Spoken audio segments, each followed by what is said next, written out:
नमस्कार विद्यार्थी मित्रांनो, स्वागत आहे तुमचं तुमच्या आवडत्या आणि लाडक्या जीनियस बॅच विदाउट इंकवालामध्ये। तर विद्यार्थी मित्रांनो, सगळ्यात महत्त्वाचं आपलं भागीदारीची ओळख व भागीदारीची अंतिम खाती या नावाचं जे अकाउंट विषयाचं पहिलं प्रकरण चालू आहे। या पहिल्या प्रकरणामधले आपण प्रात्यक्षिक उदाहरण अभ्यासलेले आहेत। ओके, आज आपल्याला यातले जे काही सॉल्व प्रॉब्लेम आहेत म्हणजे सोडून दिलेले जे उदाहरणं आहेत ते अभ्यासावायचे आहेत। ओके, ते अभ्यासावायचे आहेत। तर सगळ्यांनी फक्त जाणीवपूर्वक लक्ष द्या। कोणत्या विद्यार्थ्याला काही अडचण असेल तर तुम्ही विचारू शकता। आणि सगळ्यात महत्त्वाचं विद्यार्थी मित्रांनो, आपल्याला अकाउंट विषयाचा जो पूर्ण कोर्स आहे म्हणजे सर्व जे चॅप्टर आहेत तुम्हाला परिवर्तन लर्निंग सेंटर ॲपवरती उपलब्ध झालेले आहेत। तर तुम्ही लवकरात लवकर तो कोर्स जॉईन करा, ठीक आहे। तर विद्यार्थी मित्रांनो, आज आपल्याला जे पहिलं उदाहरण आहे ते पहिलं उदाहरण सुरू करायचे। पहिलं उदाहरण आहे बघा, दया आणि क्षमा यांचं। कुणाचं आहे? दया आणि क्षमा यांचं उदाहरण आहे। आता बघा, दया आणि क्षमा ही उदाहरण आपल्याला सोडवायचे। सगळ्यांनी व्यवस्थित समजून घ्या। सर्वप्रथम बघा, दया आणि क्षमा भागीदार असून एकास एक या प्रमाणात, किती प्रमाणात? एकास एक या प्रमाणात नफा तोटा विभागून घेतात। काय करतात? एकास एक या प्रमाणात नफा तोटा विभागून घेतात। खालील परीक्षा सूची आणि समायोजनांच्या आधारे 31 मार्च 2019 रोजी संपणाऱ्या वर्षाकरिता व्यापार खाते, नफा तोटा खाते आणि त्याच तारखेचा काय तयार करावयाचा आहे? ताळेबंद तयार करावयाचा आहे। म्हणजे आपल्याला बघा, या उदाहरणामध्ये व्यापार खाते करायचे, नफा तोटा खाते करायचे आणि ताळेबंद करायचे, ठीक आहे। आता सगळ्यात महत्त्वाचं काय करायचं? ज्या पदावर समायोजना विचारल्यात त्या पदाला टिक मार्क करायचं आपल्याला। आता बघा, समायोजना कशा कशावर विचारले बघा। पहिली समायोजना कोणती आहे? सवर्ण स्कंदाची आहे, टिक मार्क करण्याची आवश्यकता नाही। दुसरी समायोजना बघा कशावरती? यंत्रसामुग्री आणि इमारतीवरती आहे।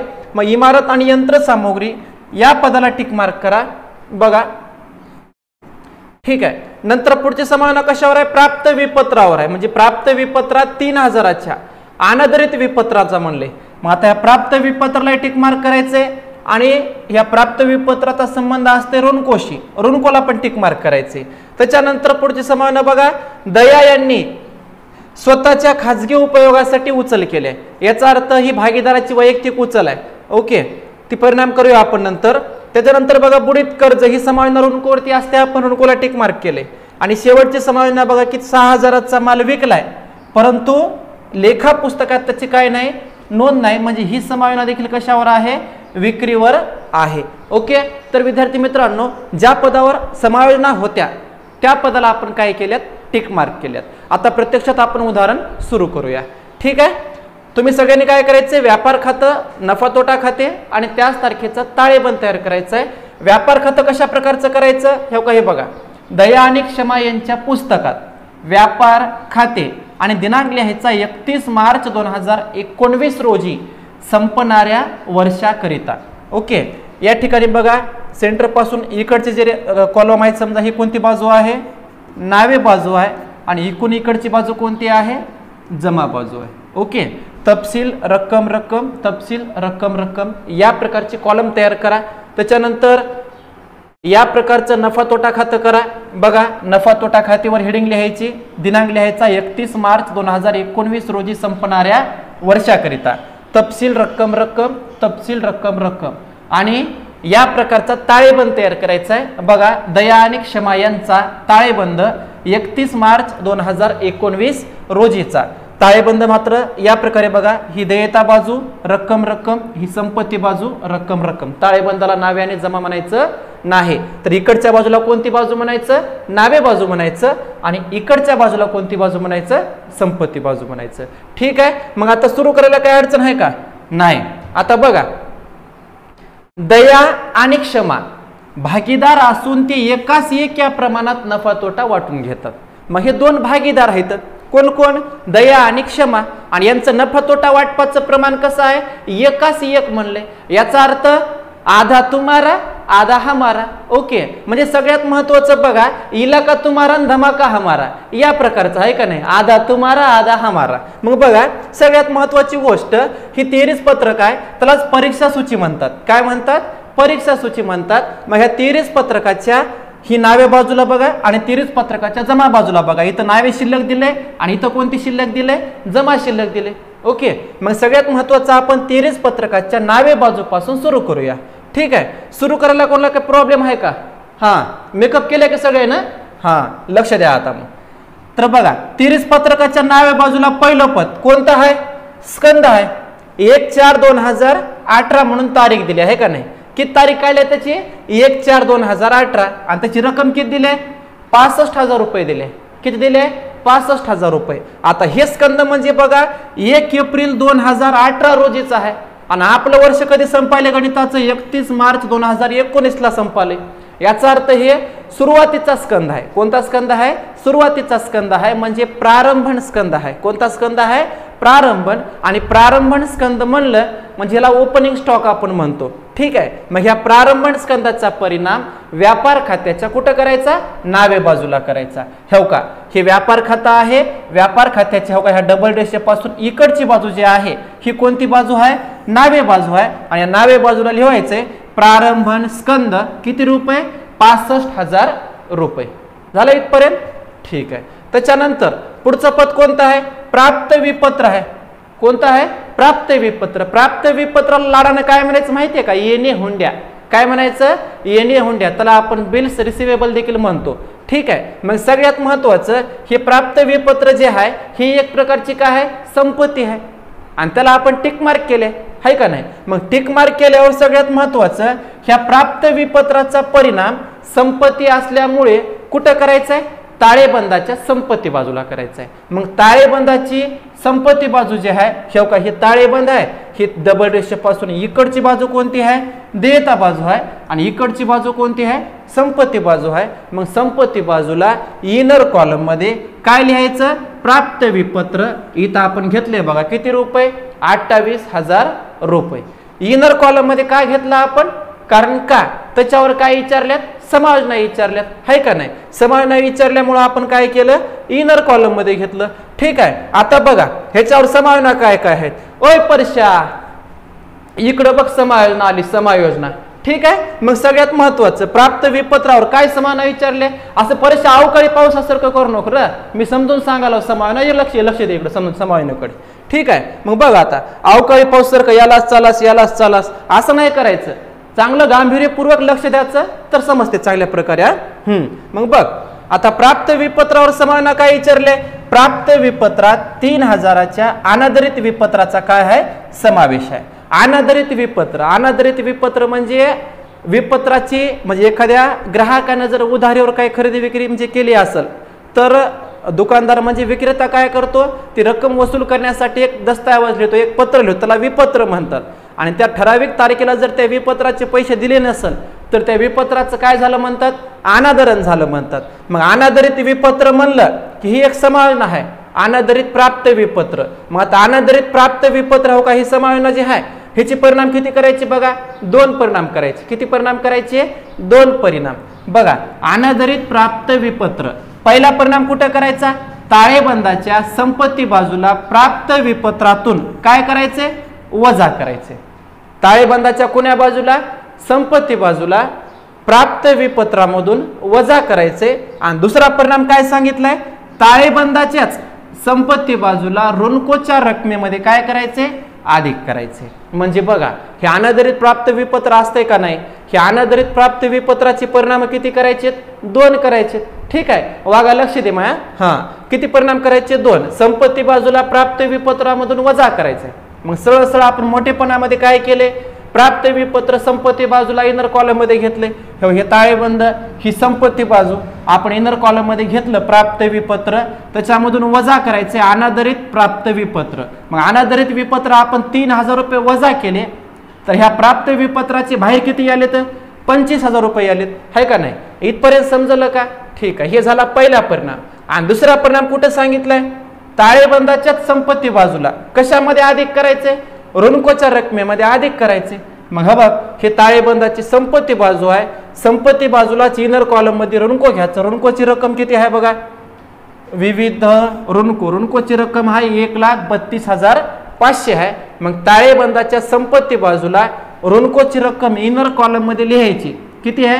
1,32,500 घेतलं इथपर्यंत ठीक आहे. आणि अनादरित विपत्र काय करायचंय ऋणकोच्या रकमेमध्ये अधिक करायचंय म्हणून अधिक अनादरित विपत्र 3,000 ऋणकोच्या रकमेत अधिक केल्यावर ऋणकोची रक्कम काय करायची इनर कॉलम मध्येच घ्यायची. इनर कॉलम मध्येच काय घ्यायची का ऋणकोवर आणखी समायोजना आहेत म्हणून काय करायची रक्कम इनर कॉलम मध्ये लिहायची. बघा 1,35,500 रुपये ह्याची बेरीज इनर कॉलम मध्ये लिहा आणि तुमच्या वहीवर जमलं तर काय करा ऋणकोच्या खाली जमलं तर नाही जागा सोडावंच लागत आहे जमलं तर म्हणा आहे का नाही कसं हसायला बघा की जमलं म्हणल्यानं हा तर बघा 1,35,500 रुपये आहे का नाही ही लिहिल्यावर ह्याच्या खाली कमीत कमी 6 वेळी जागा सोडा.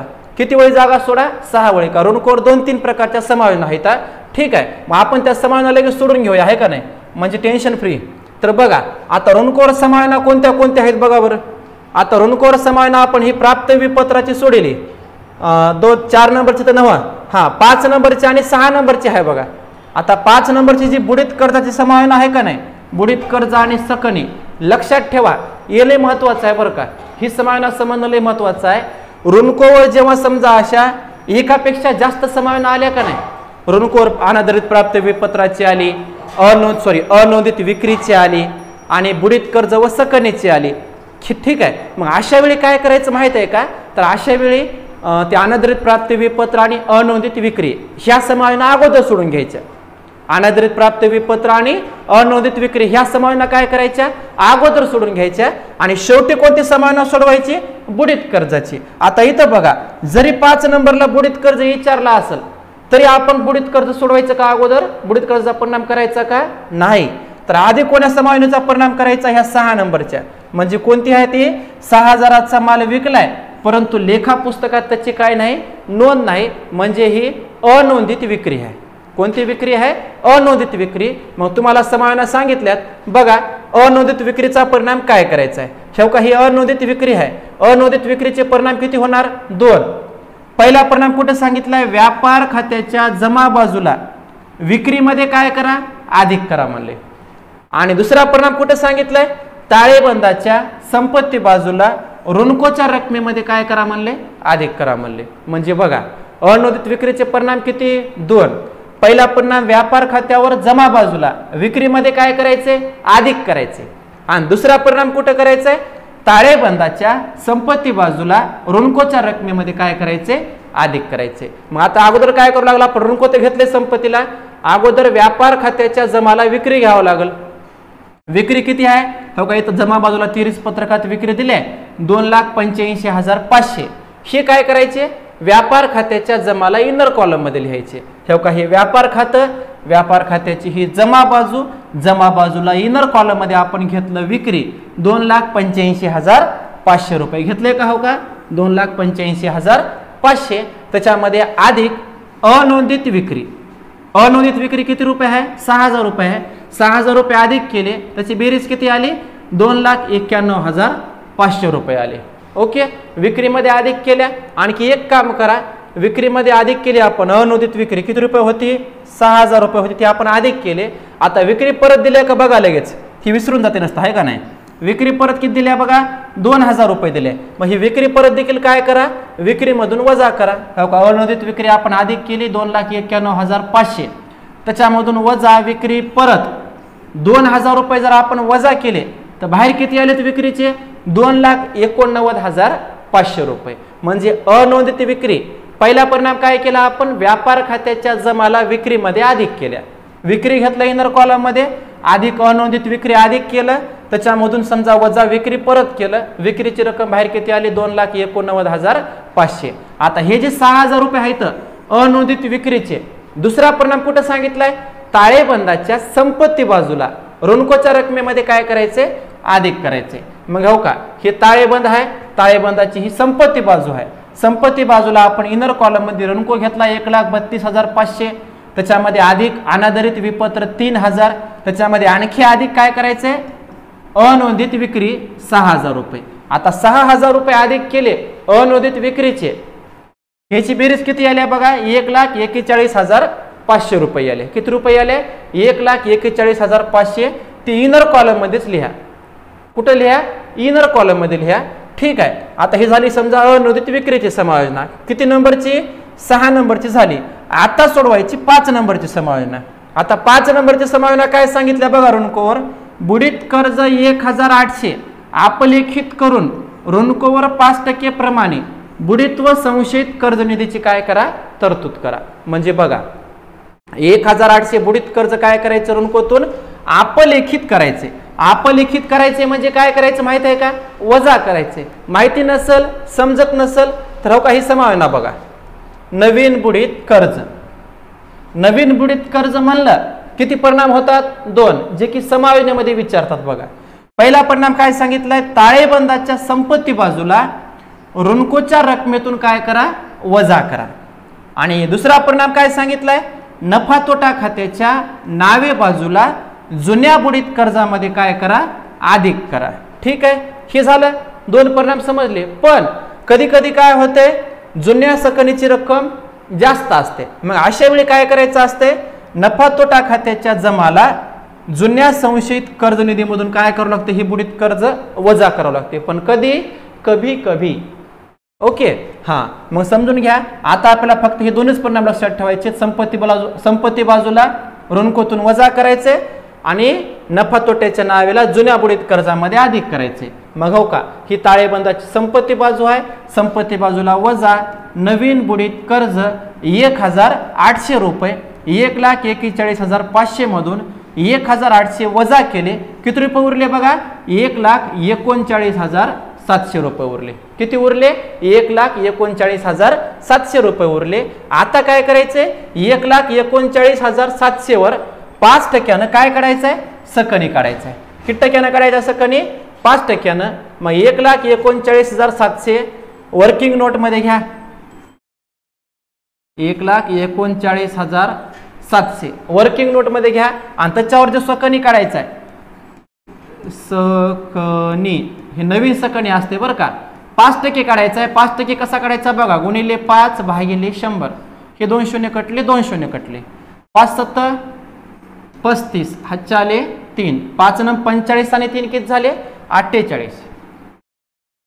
8 हातच्या आले 4. 5 त्रिक 15, 15 आणि 4 19. 19 ला 9 हातचा आला 1. 5 1 5 आणि 1 6. म्हणजे बघा संशयित कर्ज निधी जो 5% आपण काढलाय का नाही, तो 5% सकनी किती आलाय? 6,985 आलाय. किती आलाय? 6,985. मग हे संशयित कर्ज निधी पण काय करायचं माहित आहे का? हो का, बघा समायोजन सांगितलंय नवीन संशयित कर्ज निधी. आता नवीन संशयित कर्ज निधी म्हणलं ही समायोजन विचारली असते बरं का. हा, मग आपण 5% काढल्या बघा ऋणकोवर. ताळेबंदाच्या संपत्ती बाजूला ऋणकोच्या रकमेतून काय करायचे? वजा करायचे. आणि दुसरा परिणाम नफा तोटा खात्याच्या नावे बाजूला जुन्या बुडीत कर्जामध्ये काय करायचे? अधिक करायचे. ठीक आहे. मग ताळेबंदाच्या संपत्तीला आपण ऋणको घेतलाय. ऋणकोची रक्कम किती? इथं आपण बघा ऋणकोचे परिणाम केलेत अगोदर. अनोदित विक्रीचा परिणाम केला, अनादरित विपत्राचा केला, अनोदित विक्रीचा केला, बुडीत कर्जाचा केला. आता हे नवीन संशयित कर्ज निधी काय करा? वजा करा. वजा नवीन संशयित कर्ज निधी 6,985 वजा केले. ऋणकोची रक्कम बाहेर किती आली आहे? 1,32,715 रुपये. म्हणजे बघा काळजीपूर्वक समजून घ्या की ऋणको इनर कॉलम मध्ये घेतला. अगोदर अनादरित विपत्राचा परिणाम केला, नंतर अनोदित विक्रीचा परिणाम केला, नंतर नवीन बुडीत कर्जाचा परिणाम केला आणि नंतर नवीन सकनीचा. या क्रमानुसार तुम्ही काय करायचे? ऋणकोवरल्या समायोजनेचे परिणाम करायचे. समायोजना कुठे बी विचारू जा, कधी बी विचारू जा, कशी बी विचारू जा, पण तुम्ही मात्र हे विसरायचं नाही. हे क्रम जो आहे ह्यानुसार तुम्ही काय करायच्या? त्या समायोजना सोडवायच्या. हे झालं. आता हे नवीन बुडीत कर्ज आणि नवीन सकनी आपण एक एक परिणाम केलाय. दुसरा परिणाम कुठे होता यांचा? नफा तोटा खात्याच्या नावे बाजूला जुन्या बुडीत कर्जामध्ये काय करतात? अधिक करतात. मग हो का, हे नफा तोटा खाता आहे. ही नफा तोटा खात्या डबल डॅश पासून इकडची बाजू कोणती आहे? नावे बाजू आहे. नावे बाजूला इनर कॉलम मध्ये लिहायचं असं बुडीत कर्ज मोठेपणात लिहा बरं असं. हा, बुडीत कर्ज लिहिलं का मोठेपणामध्ये? त्याच्यामध्ये आधी काय लिहायचं? जुने बुडीत कर्ज. किती रुपये आहे? 1,000 रुपये आहे. आता हे जुनं बुडीत कर्ज कुठून आलं माहिती आहे का? हो का, ही 33 पत्रक आहे. 33 पत्रकात नावे बाजूला असते. हे 33 पत्रकात नावे बाजूला बुडीत कर्ज म्हणून असते. हो काय दिले का बघा? उघडा डोळे बघा नीट. ओके, किती रुपये दिले? 1000 रुपये. हे कोणतं बुडीत कर्ज असते? जुनं. 23 पत्रकामधलं म्हणलं की जुनं आणि समायोजनेमधलं म्हणलं की नवं आहे की नाही. हा, मग हे जुनं बुडीत कर्ज आहे. मग हे जुनं बुडीत कर्ज काय केलं? नफा तोटा खात्याच्या नावेला आपण इनर कॉलम मध्ये घेतलं. जुने बुडीत कर्ज 1000, त्याच्यामध्ये अधिक नवीन बुडीत कर्ज 1800. आता हे नवीन बुडीत कर्ज कुठून आले माहिती आहे का? ताळेबंदाच्या संपत्तीला बघा आपण ऋणकोतून वजा केले होते. हे नवीन बुडीत कर्ज 1800 ती काय करायचे? इथं घ्यायचंय बघा, नवीन बुडीत कर्ज 1800. त्याच्यामध्ये आणखी अधिक काय करायचे? नवीन संशयित कर्ज निधी 6985. हे बी कुठून आले? हो का, बघा आपण संपत्तीला ऋणकोतून वजा केले होते, आहेत का? ठीक आहे. मग ते 6985 ह्या तिन्हीची बेरीज करायची. जुने बुडीत कर्ज, नवीन बुडीत कर्ज, नवीन सकणी, तिन्हीची बेरीज किती आल्या? 9785 आल्या. आणि ह्याच्यामधून काय वजा करायचे? हे स्ट्रक्चरच आहे बरं का बुडीत कर्जाचं. हे स्ट्रक्चर तुम्हाला माहिती असायला पाहिजे. ठीक आहे, लक्षात ठेवा, पाठ करून ठेवा. हे स्ट्रक्चर लय कामाचं आहे. हा, मग वजा जुना संशयित कर्ज निधी किती रुपये? 1800 रुपये. 9785 मधून की नाही बंट्या? 9785 मधून जुना सकणी जर वजा केलास तर बाहेर किती येतात? 7985 रुपये येतात. किती येतात बाहेर? 7985 रुपये. ठीक आहे, इथपर्यंत समजलं का? इथपर्यंत समजलं का? हा, समजलं तरी हो म्हण, नसलं तरी हो म्हण. हा, तुला दुसरं काही कामच नाही ना, फक्त हो म्हणण्याशिवाय. ठीक आहे, आता बघा, हे झालं बुडीत कर्जाचा परिणाम आपण केला. म्हणजे आपण फक्त ही ऋणकोवरली समायोजना सोडवल्या. कोणती समायोजना सोडवल्या? ऋणकोवरली. म्हणजे बघा, ही प्राप्त विपत्र आलं आणि ह्या प्राप्त विपत्रानं आपली एवढी वाट लावली आहे का नाही? इतका वेळ लागला आपल्याला समजून सांगाय, पण समजणं महत्वाचं आहे. समजत नसेल तर पुन्हा पुन्हा विचारा, समजून सांगेल. ठीक आहे, आता पुढचं पद काय आहे बघा? प्राप्त विपत्र झालं. मजुरी व वेतन आहे. काय आहे? मजुरी व वेतन. आता हे प्रत्यक्ष खर्च आहे आणि प्रत्यक्ष खर्च असल्यामुळे कुठे येणार? व्यापार खात्याच्या नावे बाजूला. हो का, हे व्यापार खातं, ही व्यापार खात्याची नावे बाजू. नावे बाजूला लिहिलं आपण मजुरी व वेतन किती रुपये? 9000 रुपये. इथपर्यंत झालं का? ठीक आहे. आता पुढचं पद कोणतं आहे? विविध ऋणको आपण घेतलंय. बुडीत कर्ज आपण परिणाम केलाय. पुढचं पद आहे खरेदी. कोणतं आहे? खरेदी आहे. खरेदीचा परिणाम बघा कुठं होतंय? व्यापार खात्याच्या नावेला. पण गणितामध्ये बघायचं 23 पत्रकात जमा बाजूला खरेदी परत दिले का? दिले का? खरेदी परत दिले बघा. खरेदी परत किती रुपये? 4000. म्हणजे हे खरेदीमधून काय करायचं असते? वजा करायचं असते. खरेदी परत काय भानगड्या माहिती आहे का? खरेदी केलेला माल जर आपण काही कारणास्तव परत केला असेल त्याला कोणती परत म्हणायचं? खरेदी परत, ज्यालाच की आपण परचेस रिटर्न म्हणतो, आहे का नाही? हा, मग व्यापार खात्याच्या नावेला काय करा? आधी इनर कॉलम मध्ये खरेदी घ्या मोठेपणात. बघा, हे व्यापार खातं आहे, ही व्यापार खात्याची नावे बाजू. नावे बाजूला इनर कॉलम मध्ये घ्यायचं खरेदी 1,48,000 रुपये आणि त्याच्यामधून काय वजा करायचं? खरेदी परत. खरेदी परत किती रुपये आहे? 4000 रुपये आहे. 1,48,000 मधून जर 4000 वजा केलास बंट्या बाहेर किती येतात? 1,44,000. इथपर्यंत समजलं काय? ठीक आहे. आता पुढे बघ, ए अवकाळी पावसा इकडं बघ. ठीक आहे, तर सगळ्यात महत्वाचं हे जे खरेदी परत वजा केलं का, दुसरा परिणाम करायचा नाही बरं का. नाही तर इथून मला टप्पू द्यावा लागतो धरून असा. हा, तर आता बघा पुढचं पण म्हणजे पुढचं पद काय आहे? खरेदी झालं. मोटार गाडी आहे. आता मोटार गाडीवर समायोजना आहे का? मोटार गाडीवर समायोजना विचारले का? बघ बरं, मोटार गाडीवर समायोजना अजिबात विचाराय नाही. ओके, मग तू ताणच घेऊ नको, पार्किंगला लावायची गरजच नाही. मोटार कार थेट कुठे येणार? ताळेबंदाच्या संपत्ती बाजूला. कारण मोटार गाडी एक संपत्ती आहे ना. हा, मग संपत्ती असल्यामुळे ताळेबंदाच्या संपत्तीला थेट बाहेर लिहायची. बघा, हे ताळेबंद आहे, ही ताळेबंदाची संपत्ती बाजू. संपत्ती बाजूला लिहिलं आपण मोटार गाडी किती रुपये? 68,000 रुपये. आपण थेट रक्कम काय केली? बाहेर घेतली. इथपर्यंत समजलं का? ठीक आहे. आता पुढचं पद बघा. पुढचं पद काय विचारले? यंत्रसामुग्री आहे. पुढचं पद कोणतं आहे? यंत्रसामुग्री. आता यंत्रसामुग्री एक प्रकारची काय आहे? संपत्ती आहे. ह्याला आपण टिक मार्क केले. बरं, टिक मार्क केले याचा अर्थ ह्याच्यावर काय विचारले? समायोजना विचारले. समायोजना काय विचारले बघा? यंत्रसामुग्रीवर इमारत आणि यंत्रसामुग्रीवर अनुक्रमे 5% आणि 3% काय करायचं? घसारा करायचा आहे. मग ह्याच्यापैकी बघा बरं, इमारतीवर किती आहे? 5% आणि यंत्रसामुग्रीवर किती आहे? 3% घसारा करायचा आहे. मग यंत्रसामुग्री जी आहे ही यंत्रसामुग्रीची रक्कम अगोदर ताळेबंदाच्या कुठं लिहायची? संपत्ती बाजूला लिहायची. यंत्रसामुग्री किती आहे? 1,00,000 14,800 रुपये आहे. हे ताळेबंदाच्या संपत्ती बाजूला इनर कॉलम मध्ये लिहायचे आधी. बघा यंत्रसामुग्री 1,14,800 रुपये आपण इनर कॉलम मध्ये घेतले. हे ताळेबंदाची संपत्ती बाजूला आपण इनर कॉलम मध्ये घेतली यंत्रसामुग्री 1,14,800. आता ह्याच्यावर 3% घसारा काढायचा आहे. मग वर्किंग नोट मध्ये लिहायचं यंत्रसामुग्री आहे 1,14,800. ह्याच्यावर 3% काढा गुणिले 3/100. सोपं आहे. हे 2 शून्य कटले, हे 2 शून्य कटले, भाऊकी कट करून टाका आहे का नाही. भाऊकी कटली. 3 8 24, हातचा आले 2, 3 चौक 12 आणि 2 14, हातचा आला 1, 3 1 3 आणि 4, 3 1 3. बघा किती आले 3,444 रुपये आले. आता एवढा काय आला माहितीये का, घसारा आलाय. काय आलाय, घसारा. आणि घसारा म्हणलं ह्या घसाऱ्याचे परिणाम किती करायचे समजून घ्या. आता समजा यंत्रसामुग्री एक स्थिर संपत्ती आहे आणि स्थिर संपत्तीवर घसारा म्हणले. ठीक आहे, घसारा म्हणलं की या घसाऱ्याचे परिणाम किती होतात, 2 होतात. पहिला परिणाम बघा, ताळेबंदाच्या संपत्ती बाजूला संबंधित संपत्तीमधून काय करा, वजा करा. आणि दुसरा परिणाम कुठे सांगितलाय, नफा तोटा खात्याच्या कुण्या बाजूला दर्शवा, नावे बाजूला. मग पहिला परिणाम त्यानं काय सांगितलंय, संपत्ती बाजूला संबंधित संपत्तीमधून वजा करा. मग आपण काय करूया, यंत्रसामुग्रीमधून घसारा 3,444 रुपये आला होता, तो वजा करूया. यंत्रसामुग्री आपण इनर कॉलम मध्ये घेतली, त्याच्यामधून वजा घसारा 3,444 जर वजा केले तर बाहेर किती आले, 1,10,356 रुपये आले. ओके. आता हे घसारा आपण वजा केला. आता घसारा हा व्यवसायाचा अप्रत्यक्ष खर्च असतो. कोणता खर्च असतो, अप्रत्यक्ष खर्च असतो. म्हणून ह्या घसाऱ्याचा का नाही दुसरा परिणाम कुठं करायचा आहे, नफा तोटा खात्याच्या नावेला. मग नफा तोटा खात्याच्या नावेला थेट बाहेर घ्यायचं.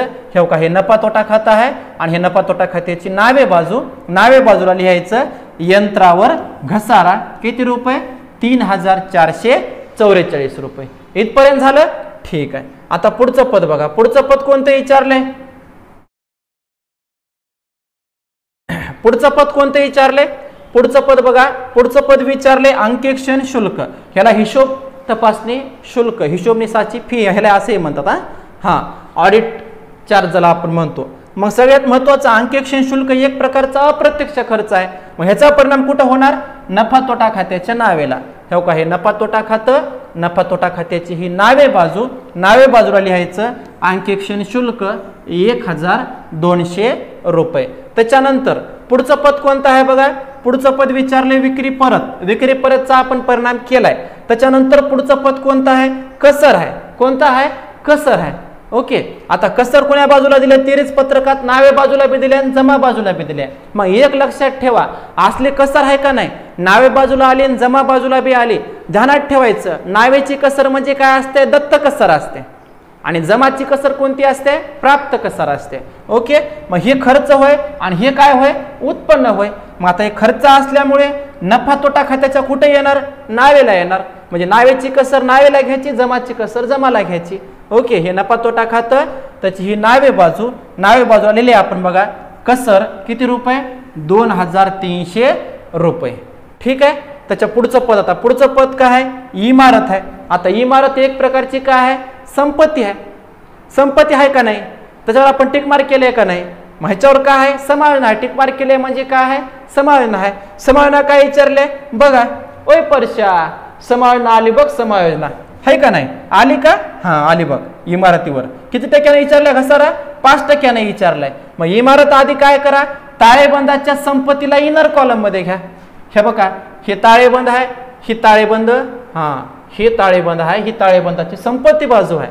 आणि संपत्ती बाजूला इनर कॉलम मध्ये काय कर, इमारत घ्या आधी इनर कॉलम मध्ये. किती रुपये घेतले, 75,000 रुपये घेतले. ओके. आता 75,000च्यावर काय केलं आपण, घसारा करायचा. किती टक्क्यानं करायचा आहे, 5%. बघा 75,000 गुणिले 5/100. हे 2 शून्य कटले, हे 2 शून्य कटले. आपल्याला माहिती आहे एकच कार्यक्रम करायचा, भावकी काय करून टाकायची, कट करून टाकायची.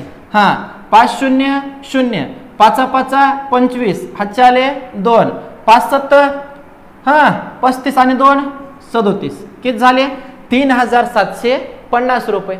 3,750 एवढा काय आलाय? घसारा आलाय. घसारा म्हणलं की तुला माहिती आहे परिणाम किती करतात? 2. ताळेबंदाच्या संपत्ती बाजूला संबंधित संपत्तीमधून काय करायचा? वजा करायचा. आणि दुसरा नफा तोटा खात्याच्या कुण्या बाजूला? नावे बाजूला घ्यायचा. मग आता संपत्ती बाजूला इमारत घेतली आपण इनर कॉलम मध्ये 75,000 ही ताळेबंदाची संपत्ती बाजू. संपत्ती बाजूला आपण इनर कॉलम मध्ये घेतली इमारत 75,000 वजा घसारा 3,750. जर आपण घसारा वजा केला, वजा केल्यावर बाहेर किती येतात? 71,250 येतात, आहे का नाही? मग आता 71,250 बाहेर आले. मग ह्या 3,750चा का नाही दुसरा परिणाम थेट कुठं करायचा? नफा तोटा खात्याच्या नावेला. ठेव का ही नफा तोटा खाता आहे, ही नफा तोटा खात्याची नावे बाजू. नावे बाजूला लिहायचं इमारतीवर घसारा 3,750 रुपये. किती रुपये? 3,750 रुपये. त्याच्यानंतर पुढचं पद बघा, बँकेतील रोख आहे.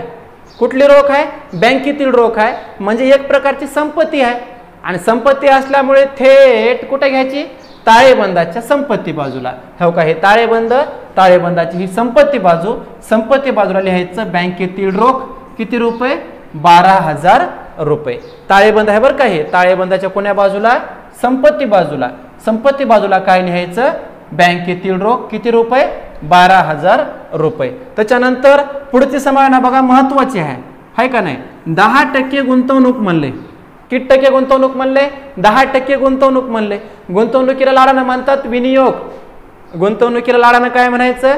विनियोग म्हणायचं. आता ह्याच्यावर बघा ही अंतर्गत समायोजन आहे. जी गुंतवणूक केली आहे ती किती टक्क्याने केली आहे माहिती आहे का? 10% केली आहे. त्याच्यावर व्याज काढावं लागते. त्याने व्याज सांगाय नाही पण आपल्याला काढावं लागते. हां ते सांगत नाहीत पण आपल्याला काढावं लागते. वो बताती नहीं लेकिन आपण को निकालना पडता है. ठीक आहे काय? इंटरेस्ट. आता बघा गुंतवणूक एक प्रकारची काय आहे? संपत्ती आहे. संपत्ती असल्यामुळे ताळेबंदाच्या कुठे घ्यायची? संपत्ती बाजूला. हो का हे ताळेबंद आहे. ताळेबंदाची ही संपत्ती बाजू आहे. संपत्ती बाजूला लिहायचं गुंतवणूक 20,000 रुपये इनर कॉलम मध्ये घेतले. आता गुंतवणुकीवर 10% व्याज काढायचे. 10% व्याज काढणं सोपं आहे. 10% व्याज काढणं काय सोपं आहे. गुंतवणुकीची रक्कम किती आहे? 20,000 आहे. बघा 20,000 डायरेक्ट आपण शेवटचा 1 शून्य कट केला तरी चालते बरं का.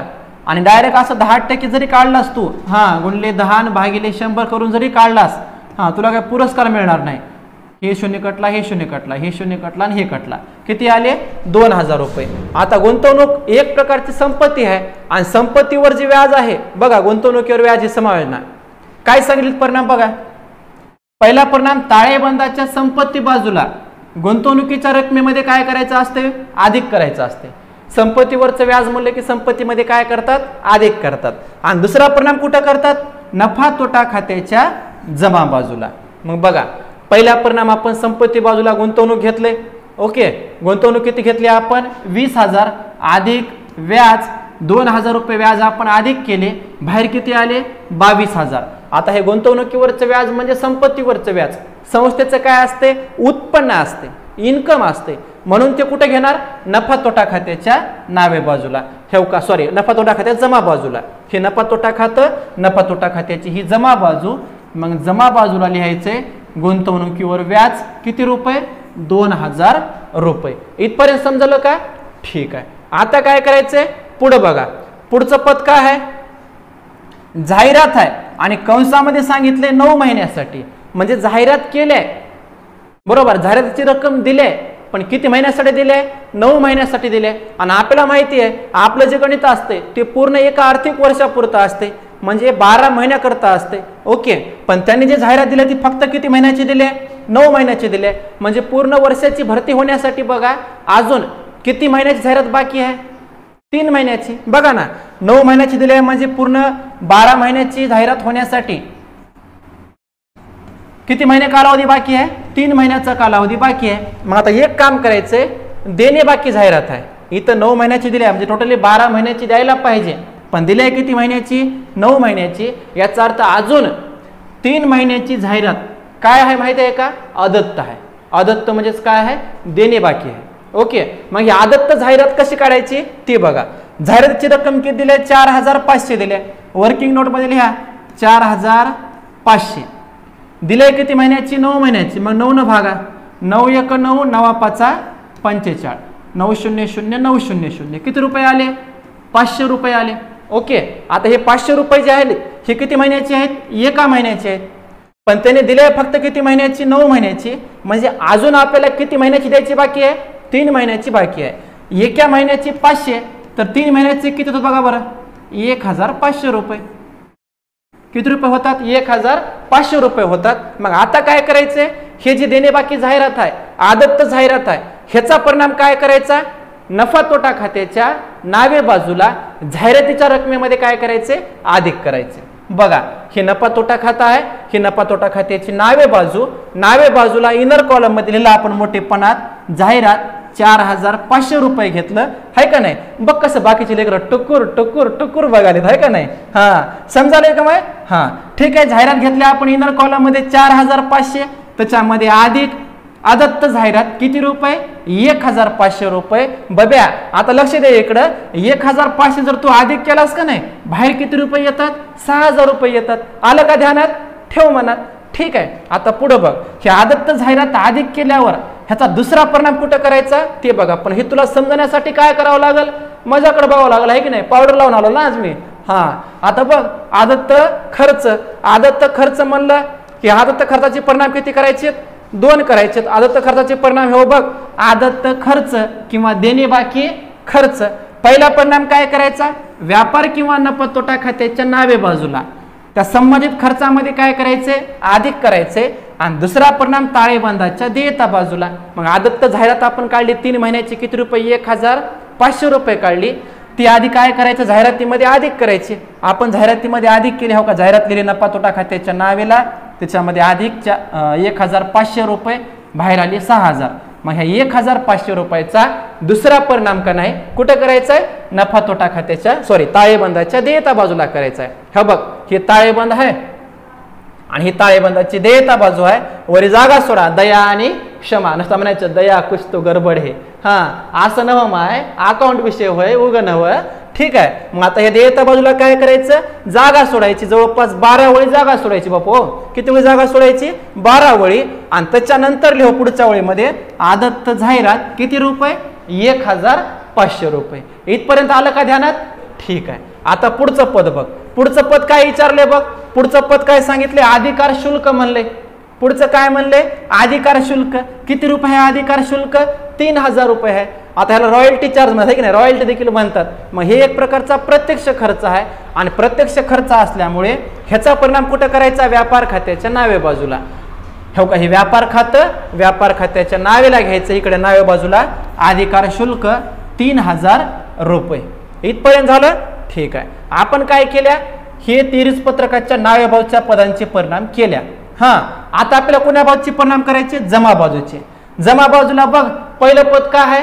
राखीव निधी आहे. काय आहे? राखीव निधी. किती रुपये दिलेत? 14500 रुपये दिलेत. किती दिलेत? 14500 रुपये दिलेत. आता निधी म्हणलं की एक प्रकारची काय असते? देयता असते. एक प्रकारची देयता असते. मग राखीव निधीचा परिणाम ताळेबंदाच्या थेट कुठे लिहायचा? देयता बाजूला. हे ताळेबंद आहे, ताळेबंदाची ही देयता बाजू आहे.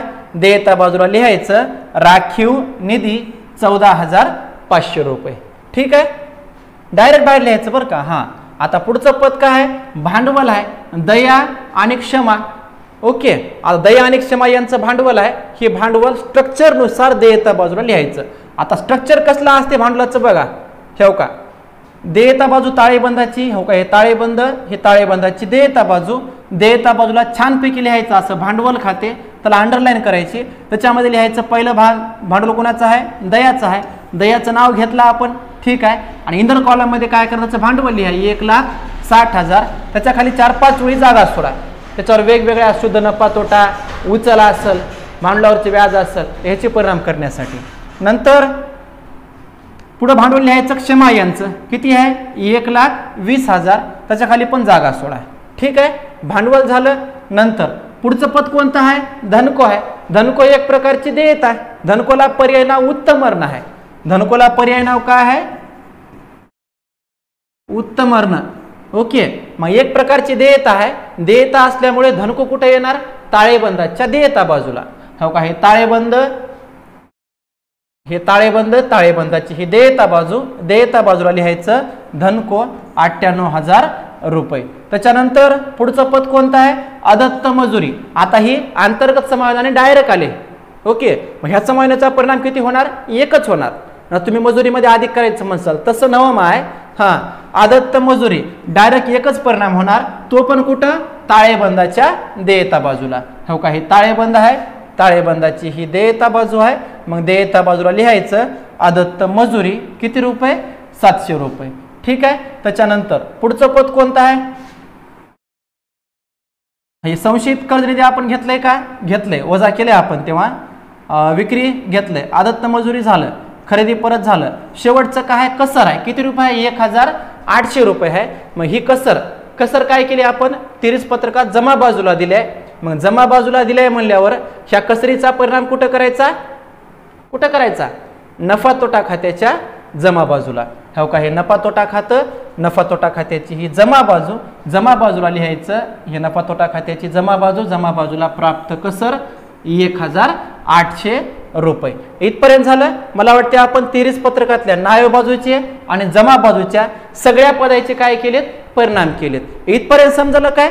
ठीक आहे. आता इथपर्यंत झालं म्हणल्यावर गणित संपलं जवळपास. हा, आता बघ समायोजना. आता समायोजना नंबर 1, सवर्ण स्कंद 40,000 रुपये आहे. किती रुपये आहे? 40,000 आहे. आता सवर्ण स्कंद म्हणलं की ह्याचे परिणाम किती करायचे? 2 करायचे. ह्याचे परिणाम किती करायचे? 2. कसे कसे करायचे बघा.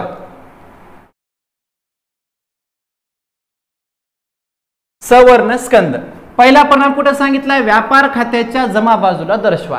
ह्या समायोजना लक्षात ठेवा बरं का. हा, ही समायोजना कंपल्सरी प्रत्येक गणितामध्ये विचारतात. सवर्ण स्कंद पहिला परिणाम व्यापार खात्याच्या जमा बाजूला आणि दुसरा ताळेबंदाच्या कोण्या बाजूला? संपत्ती बाजूला. मग आपण पहिला परिणाम करूया व्यापार खात्याच्या जमा बाजूला.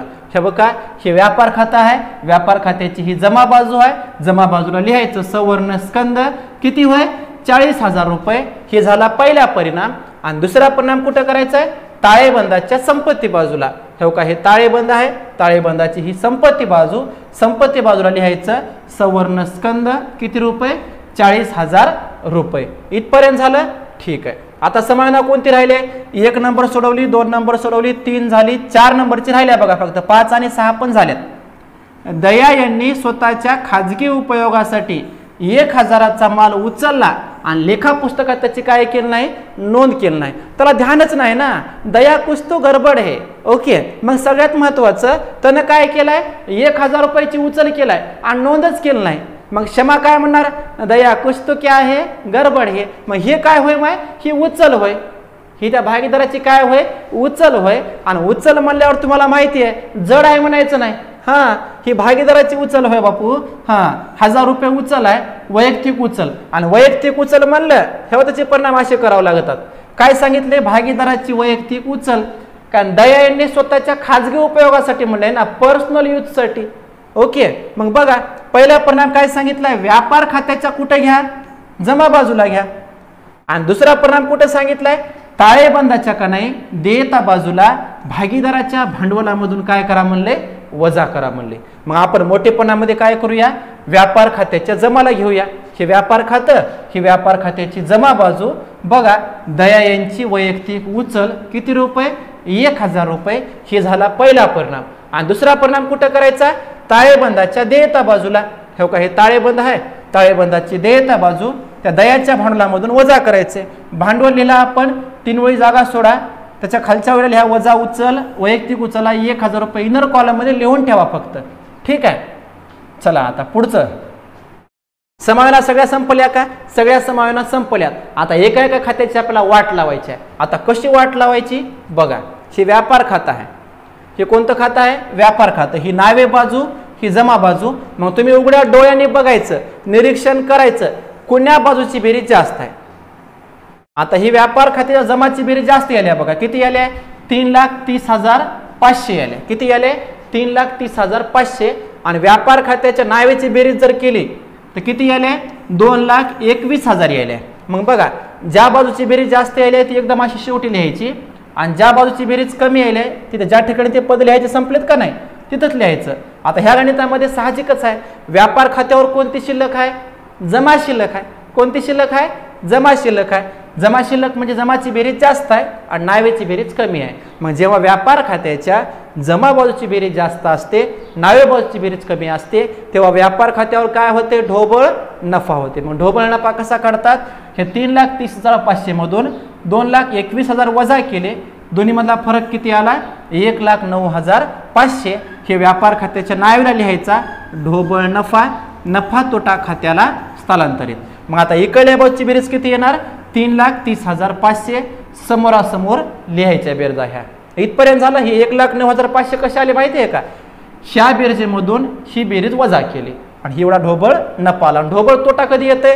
जेव्हा इकडली बेरीज जास्त असेल नावे बाजूची आणि जमाची बेरीज जर कमी असेल तर ढोबळ तोटा येते बरं का. पण ह्या गणितामध्ये काय आलाय? ढोबळ नफा आलाय. आता ह्या ढोबळ नफ्याचा परिणाम कुठं करायचा? नफा तोटा खात्याच्या जमा बाजूला करायचा. आता हे नफा तोटा खातं आहे. नफा तोटा खात्याच्या जमा बाजूला ढोबळ नफा व्यापार खात्यावरून 1,09,500. इथपर्यंत झालं. ठीक आहे. ज्या प्रकारे आपण व्यापार खातं बंद केले का नाही त्या प्रकारे नफा तोटा खातं बंद करायचं. आता ही जमा बाजू ही नावे बाजू. निरीक्षण करा कोण्या बाजूची बेरीज जास्त येते? जमाची बेरीज जास्त आली. मग जमाची बेरीज आपण केली एकदम शेवटी 1,13,300 आले आणि नावेची बेरीज ज्या ठिकाणी हे पद संपलेत लिहायचे तिथंच बेरीज करा. किती आले? 24,679. 24,679 आले. मग आता नफा तोटा खात्याच्या जमाची बेरीज कशी आहे? जास्त आहे. नावेची बेरीज कशी आहे? कमी आहे. दोन्ही मधला फरक काढायचा. दोन्ही मधला फरक किती आलाय? 88,621. ह्याला काय म्हणून लिहायचं? शुद्ध नफा. म्हणजे नफा तोटा खात्याच्या जर जमाची बेरीज जास्त असेल आणि नावेची बेरीज जर कमी असेल, ही नावेची बेरीज आहे बरं का, नावेची बेरीज कमी असेल तर नफा तोटा खात्यावर काय होते? नफा होते. त्याला कोणता नफा म्हणतात? शुद्ध नफा म्हणतात. ओके. मग शुद्ध नफा किती आलाय? 88,621 आलाय. मग आता 88,621 जे आहे समान प्रमाणात वाटप करायचं आहे. कसा वाटप करायचा आहे? समान प्रमाणात. बघा शुद्ध नफा आहे. दया आणि क्षमा यांना एकास एक या प्रमाणात वाटप करायचे. मग समान प्रमाणामध्ये वाटणं शक्य आहे का? नाही. बघा मग यासाठी काय करा? 1 रुपया बाजूला काढून ठेवा. आता कसा बाजूला काढता? 1 रुपया बघा 88,620 आहे. ह्याला 2 न भागा. 1 रुपया आपण बाजूला काढून ठेवला समजा. 2 न भागा समान वाटप करायचं ना. बे एक बे, बे चौक 8, बे चौक 8, बे त्रिक 6, बे एक बे, बे 0 0, ब झालं की बे म्हणावं आहे की नाही. मग बघा 44,310, 44,310 दोघालाही समान वाटप केला. 1 रुपया आपण बाजूला काढला होता. मग दया करा नाही तर क्षमा करा, कोणालाही 1 रुपया जास्त द्या. मग आपण कोणाला जास्त दिलाय? समजा या ठिकाणी क्षमा यांना देऊया आहे का नाही. किती याला बघा त्या ठिकाणी 10 आहे ना, हे कट करून त्याला किती करा? 11 करा.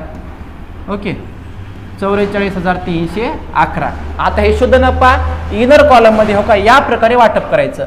हे शुद्ध नफा बाहेर लिहायचा मेन, नंतर इनर कॉलम मध्ये वाटप दया 44,310, क्षमा 44,311 असा इनर कॉलम मध्ये वाटप करा. बरं बाहेर नाही वाटप करायचं, इनर कॉलम मध्ये करायचा. आणि मग ही आणि ही शुद्ध नफा आणि इकडलं टोटल दोन्हीची बेरीज पण किती येणार? 1,13,300 येणार. आता हे शुद्ध नफा काय करायचं आहे? ताळेबंदाच्या देयताला भागीदाराच्या भांडवलामध्ये अधिक करायचे. हे ताळेबंद आहे. ताळेबंदाची ही देयता बाजू अधिक शुद्ध नफा 44,310 अधिक केला. बेरीज किती आली? 2,04,310. त्याच्यामधून वजा वैयक्तिक उचल आपण लिहून ठेवले होते. हे 1,000 रुपये वजा केले तर बाहेर किती आले? 2,03,310. नंतर क्षमाचं भांडवलेला आपण 1,20,000 आधी लिहून ठेवले. त्याच्यामध्ये अधिक शुद्ध नफा 44,311 जर केले तर बाहेर किती आले? 1,64,311. ही एवढं झाल्यावर ताळेबंदाच्या दोन्ही साईडच्या बेरजा करायच्या. ही ताळेबंदाची देयता बाजू, ही ताळेबंदाची संपत्ती बाजू. मग देयताची बेरीज किती आली? 4,82,321 आणि संपत्तीची पण किती आले? 4,82,321. ओके. म्हणजे अशा प्रकारे दोन्ही बाजूच्या काय आल्या? बेरजा आल्या. ठीक आहे. या ठिकाणी ताळेबंद काय झाला? क्लोज झाला. परशाव ओय परशा माझा एक ताळेबंदा संघ का नाही फोटो काढ आणि कॅप्शन मध्ये लिहू बॅलन्स शीट क्लोज. ठीक आहे. तर विद्यार्थी मित्रांनो सगळ्यात महत्वाचं आपण दया आणि क्षमा यांचं उदाहरण पाहिलं आहे का नाही, अभ्यासलं का नाही. तुम्हाला जर गणितामध्ये काही अडचण असेल तर तुम्ही बिंदासपणे विचारू शकता. आता आपलं एक यूट्यूब चॅनल आहे जेनियस कॉमर्स क्लासेस लोहा. जर तुम्ही ह्या चॅनलवर नवीन असाल तर ह्या चॅनलला काय करा, सबस्क्राईब करा आणि बेल आयकॉनला प्रेस करा, जेणेकरून या पुढचे व्हिडिओचे अपडेट जे आहेत तुम्हाला मिळत राहतील. आणि विद्यार्थी मित्रांनो, तुम्हाला पुन्हा पुन्हा सांगालो, जर तुम्ही तुम्हाला जर आमचे व्हिडिओ आवडत असतील तर आपला एक परिवर्तन लर्निंग सेंटर ॲपवर कोर्स आहे अकाउंट विषयाचा पूर्ण सिलेबस, त्यामुळे तुम्हाला अत्यंत योग्य दरामध्ये तुम्हाला उपलब्ध करून दिलेला आहे. तर तुम्ही परिवर्तन लर्निंग सेंटर ॲप डाउनलोड करा आणि आजच आपला कोर्स जो आहे अकाउंटचा तो खरेदी करा. ठीक आहे, सगळ्यांना समजल अशा सोप्या पद्धतीमध्ये समजून सांगण्याचा प्रयत्न केला आहे. ओके विद्यार्थी मित्रांनो, या ठिकाणी आपण थांबूया. धन्यवाद.